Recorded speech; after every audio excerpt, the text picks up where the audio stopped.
Hello friends, welcome to our YouTube channel Neetu Educare. Friends, आज हम discuss करेंगे जो यूपी कांस्टेबल का जो भर्ती निकाला है उत्तर प्रदेश सरकार ने, उसके बारे में, जिसका लास्ट डेट फॉर्म अप्लाई करने का 16 जनवरी 2024 है, जो कि आज है। इसलिए आप जल्दी से जल्दी अपना फॉर्म अप्लाई कर दें या फिल कर दें, ठीक है।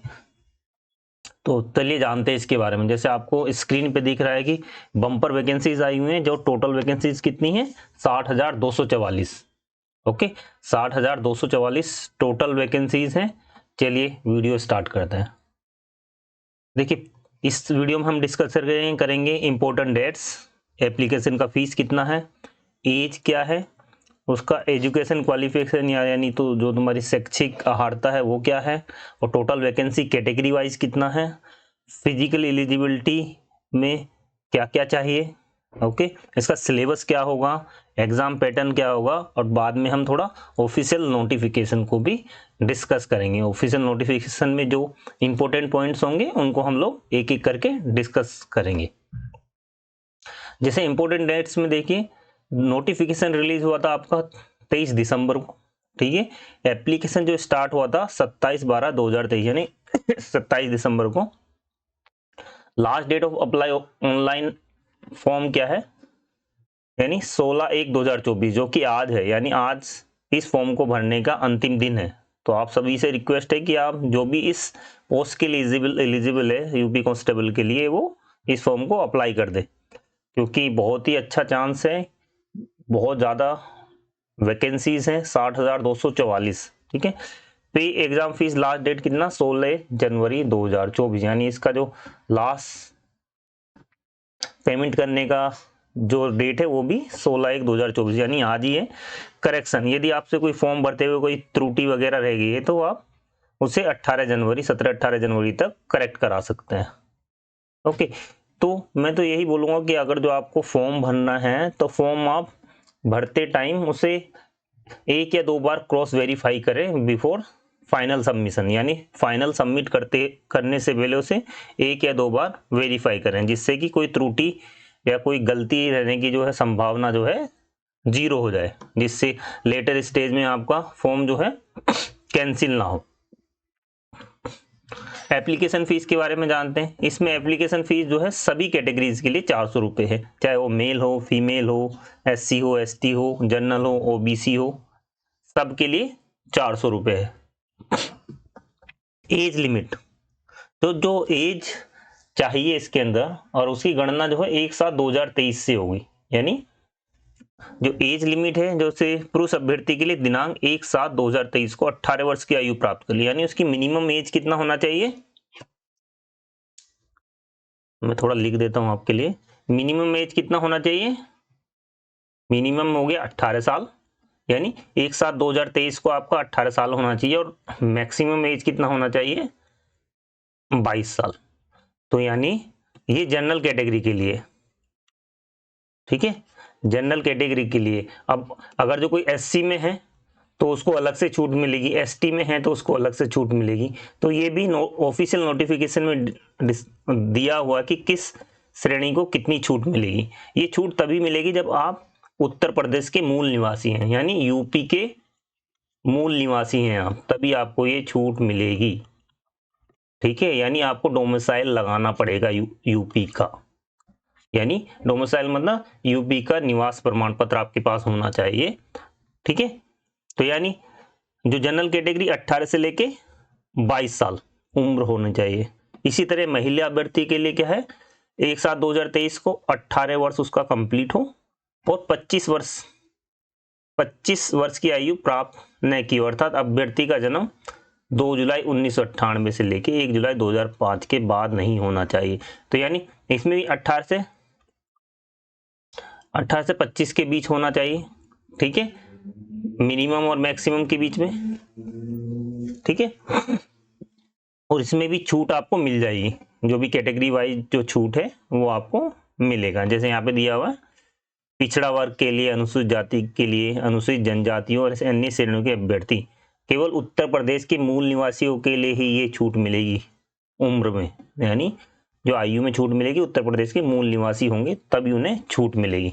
आयु के बारे में आपने जान लिया। अब इसमें एजुकेशन क्वालिफिकेशन यानी शैक्षिक योग्यता क्या होना चाहिए, यानी आप जो 10+2 है आपका, वो किसी भी बोर्ड से, चाहे यूपी बोर्ड हो, सीबीएसई बोर्ड हो या किसी अन्य राज्य सरकार के बोर्ड के से आपने 10+2 जो है एग्जाम पास किया हो।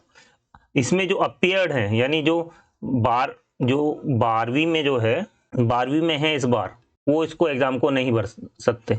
उसके लिए क्या है आना चाहिए आपको, 12वीं में पास होना जरूरी है, यानी आपके पास 12वीं का सर्टिफिकेट होना जरूरी है। ठीक है, अब इनका हम देखते हैं कि किस कैटेगरी में कितना वैकेंसीज है। देखिए जनरल कैटेगरी में आपका 24,100, बहुत ज़्यादा वैकेंसीज है।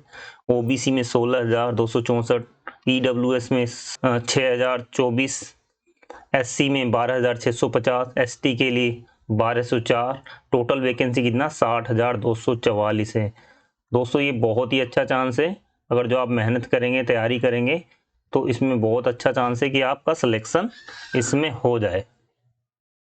अब देखिए फिजिकल एलिजिबिलिटी की बात करें, यानी तो उसमें क्या होना चाहिए, हाइट आपका जो मेल है, चाहे वो जर्नल हो, चाहे ओबीसी हो, चाहे एससी हो, ठीक है, उसका हाइट कितना होता है 168 सेंटीमीटर, और चेस्ट कितना होना है 79 to 84, 79 बिना फुलाए और 84 फुलाने की बात। जो फुलाव होना चाहिए कम से कम 5 सेंटीमीटर का होना चाहिए, यानी आपने जो नॉर्मल चेस्ट जब नापी जाएगी तो वो 79 होना चाहिए या उससे ज़्यादा, और फुलाव के बाद कम से कम वो 84 तक जाना चाहिए, यानी फुलाव हमारे पास 5 सेंटीमीटर का फुलाव मैंडेटरी है। एसटी मेल के लिए हाइट 160 सेंटीमीटर चाहिए और चेस्ट 77 to 82, यानी 160 सेंटीमीटर और 77 और 82 सेंटीमीटर होना चाहिए। यहाँ पे भी 5 सेंटीमीटर का आपका फुलाव मैंडेटरी है। फीमेल के लिए जनरल ओबीसी एससी के लिए 152 सेंटीमीटर हाइट चाहिए और फीमेल एसटी के लिए 147 सेंटीमीटर की हाइट रिक्वायर्ड है, यानी जरूरत है उसकी। रनिंग, देखिए ये भी बहुत पार्ट है। अच्छा, इसको भी आपको क्या करना है, आपको एग्जाम प्रिपरेशन के साथ साथ इसकी भी तैयारी करनी है, क्योंकि 25 मिनट में आपको 4.8 किलोमीटर का रनिंग करना है अगर जो बॉयज हैं।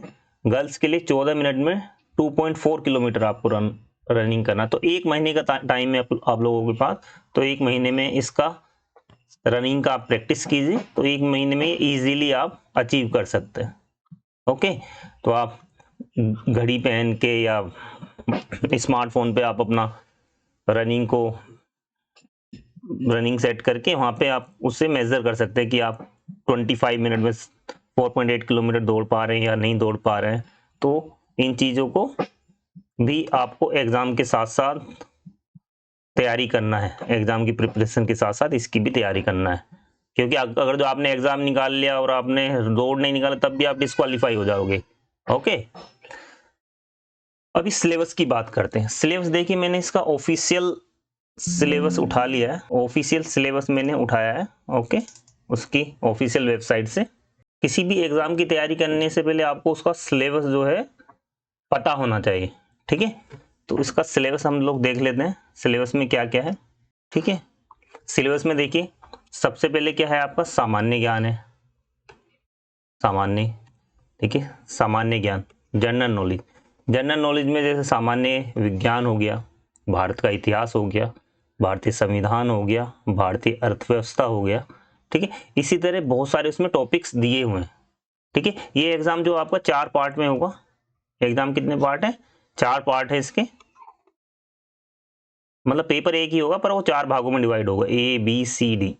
ठीक है, ए में आपका सामान्य ज्ञान हो गया, ठीक है, बी में आपका सामान्य हिंदी हो गया, ठीक है, सी में आपका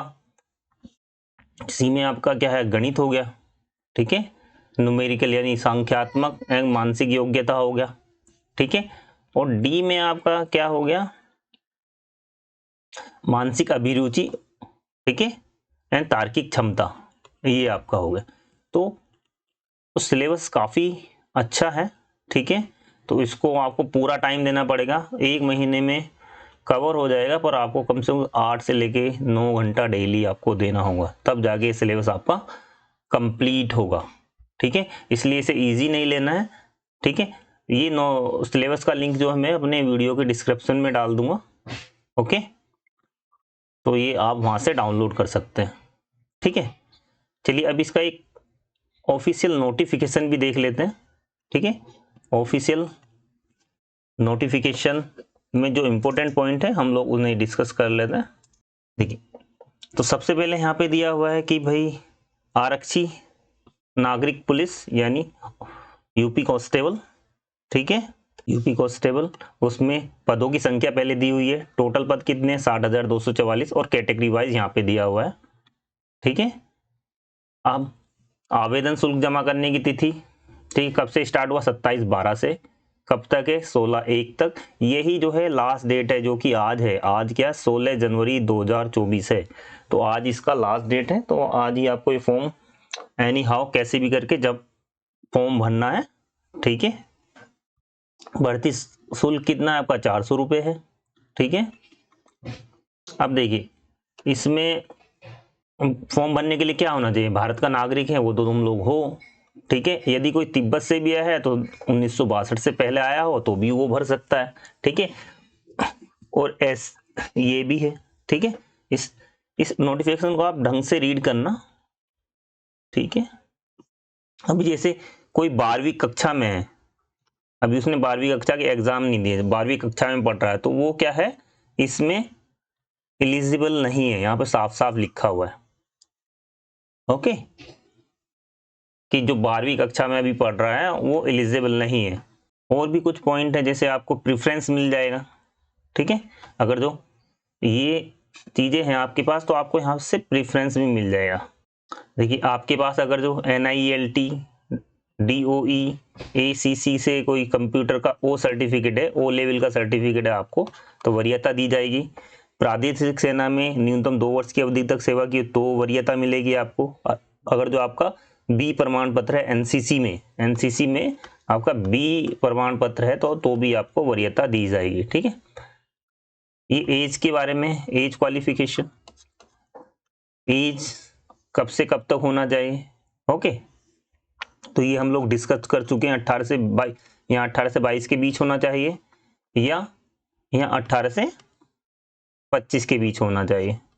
ठीक है, यानी ठीक है, और भी शारीरिक स्वास्थ्यता है। ठीक है, ये दिया हुआ है। लिखित परीक्षा, ये भी इंपॉर्टेंट है। ठीक है, ये देखना जरूरी है कि इसमें देखिए इस परीक्षा में लगभग कितने विषय होंगे, 4 विषय होंगे। ठीक है, टोटल परीक्षा कितने अंकों की होगी, 300 अंकों की होगी। परीक्षा में कौन कौन से विषय होंगे, सामान्य ज्ञान, सामान्य हिंदी, संख्यात्मक या मानसिक योग्यता, मानसिक अभिरुचि, तार्किक क्षमता। यानी जो पेपर होगा 4 सेक्शन में डिवाइड होगा, पहले भी डिस्कस कर चुके हम। ठीक है, ABCD। ठीक है, टोटल कितने क्वेश्चन होंगे इसके अंदर, 150 क्वेश्चन होंगे। कितने क्वेश्चन होंगे, 150 क्वेश्चन होंगे। हर क्वेश्चन कितने का, 2 मार्क्स का होगा। ठीक है, तो यानी टोटल अंक कितने होंगे, 300 अंक हो गए। ठीक है, और इसमें क्या निगेटिव मार्किंग भी है, यानी हर गलत क्वेश्चन के लिए, जो भी आप गलत क्वेश्चन कर रहे हैं, गलत जिसका आंसर दिया आपने, उसके लिए 0.5 यानी आधा नंबर आपका कट जाएगा। ठीक है, इसलिए आपको बहुत ही सावधानी पूर्वक इसको जो है करना है एग्जाम को। ठीक है, जिससे आपका निगेटिव जो गलत क्वेश्चन कम से कम हो।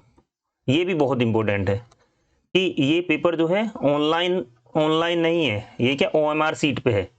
OMR सीट पे अभी जो नए बच्चे जिन्होंने अभी तक कोई कंपटीशन का एग्जाम नहीं दिया, उनके लिए OMR सीट को मैं बता देता हूँ कि इस तरह का सीट होता है।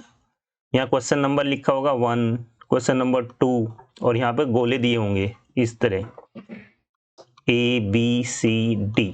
यानी आपने पहला क्वेश्चन निकाला और उसका आंसर आपका क्या आया, B आया, तो आपको गोले को इसको इस तरह पेंसिल या जो भी वहाँ पे डिसाइड वो बताया होगा उन्होंने, पेंसिल या पेन से इसको इस तरह भर देना है। गोले को हमेशा पूरा भरना है इस तरह करके।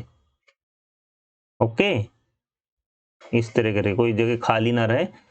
गोले को ऐसे नहीं भरना बिल्कुल भी कि ऐसे भर दिया जी आधा, या फिर ऊपर ऊपर से भर दिया, बीच में पूरा छोड़ दिया, ये आधा गोला भर दिया, ठीक है। तो इस तरह वो क्या होगा, रीड नहीं होगा और आपको कोई अंक उस पर मिलेंगे नहीं। ओके,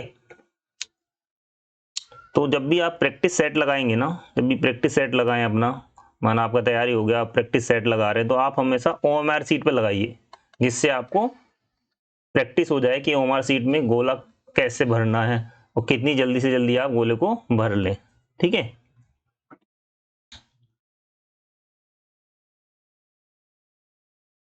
तो ये सब आपको रीड करना है। ओके, ये हम लोग डिस्कस कर चुके हैं कि कितना सेंटीमीटर का हाइट होना चाहिए और सीने की माप कितना होना चाहिए। महिला अभ्यर्थियों के लिए भी वजन, हाँ वजन और देख लीजिए यहाँ पे महिला अभ्यर्थियों के लिए। देखिए महिला अभ्यर्थियों के लिए न्यूनतम वजन कितना होना चाहिए, 40 किलोग्राम होना चाहिए, यानी 40 kg का वेट होना चाहिए कम से कम। हम ऑफिशियल नोटिफिकेशन को, जो भी इम्पोर्टेंट पॉइंट हो सकता था हम लोगों ने डिस्कस कर लिया। और ऑफिशियल नोटिफिकेशन देखिए 26 पेज का है, तो मैं आपसे यही बोलूँगा कि आप ऑफिशियल नोटिफिकेशन को अच्छे से पढ़ें, ओके, और अपना तैयारी स्टार्ट कर दें।